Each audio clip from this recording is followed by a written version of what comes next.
Hey everyone, it's FinalRound and my name is Jordan, and we have the last slate of games before the All-Star break, and then we have a whole week off. I might do some videos for Prizepicks, dunk contest, or All-Star game. We'll see, depending on what comes out. But for Wednesday, it was a 3-3 day. The three misses were all in blowout games. Sadiq Bey probably hits if it's not a blowout, and then Luka Doncic definitely hits if it's not a blowout. Trae Young, I'm not so sure, even if it's competitive, because he was just really off. Assist was the play. He just couldn't make a shot to save his life. But Evan Mobley, Trey Mann, and then Devin Vassell hit his rebounds in the first quarter, I believe. Those were all good stuff. So this slate, we have a couple teams on back-to-backs. The Grizzlies will be on a back-to-back at home against the fresh Bucks.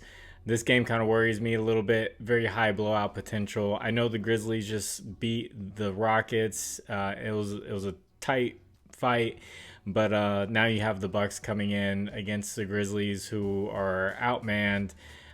This has a lot of potential for a blowout. If I'm looking at any props here, I'm looking at unders. I just wouldn't feel safe taking an over. And then the Warriors will be on a back-to-back against the Jazz, who will also be on a back-to-back. This game happened on Monday. We also have the Trailblazers and the Timberwolves, who played just a couple days ago. They'll be going up against each other again, which brings me to my first pick.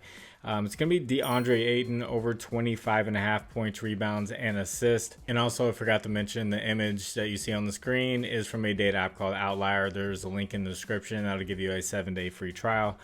So I'm going with DeAndre Ayton over this line because he's gone over 8 out of the last 9 games. I normally don't go with a player with a really bad matchup. It's a really tough matchup against the Timberwolves, especially as a center.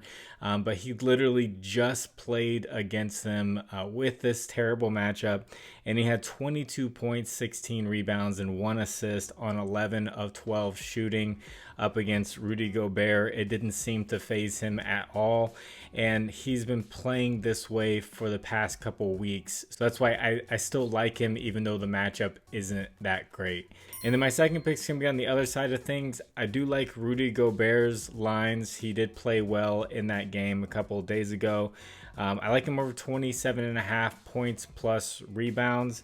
He's gone over this in 5 out of the last 6 games, and this is a very good matchup for him. The Blazers give up the 3rd most points to the center position, and then the 8th most rebounds to the center position, and he's gone over in both games against the Blazers this season. If you guys could you just like the video, subscribe to the channel if you haven't. If you have a little bit of extra time, just leave a comment. It just helps for the algorithm, and appreciate anyone who does that. So like I said, the Grizzlies Bucks game worries me. I did see like Giannis rebounds, assist under. He's only gone over like 30% of games this year.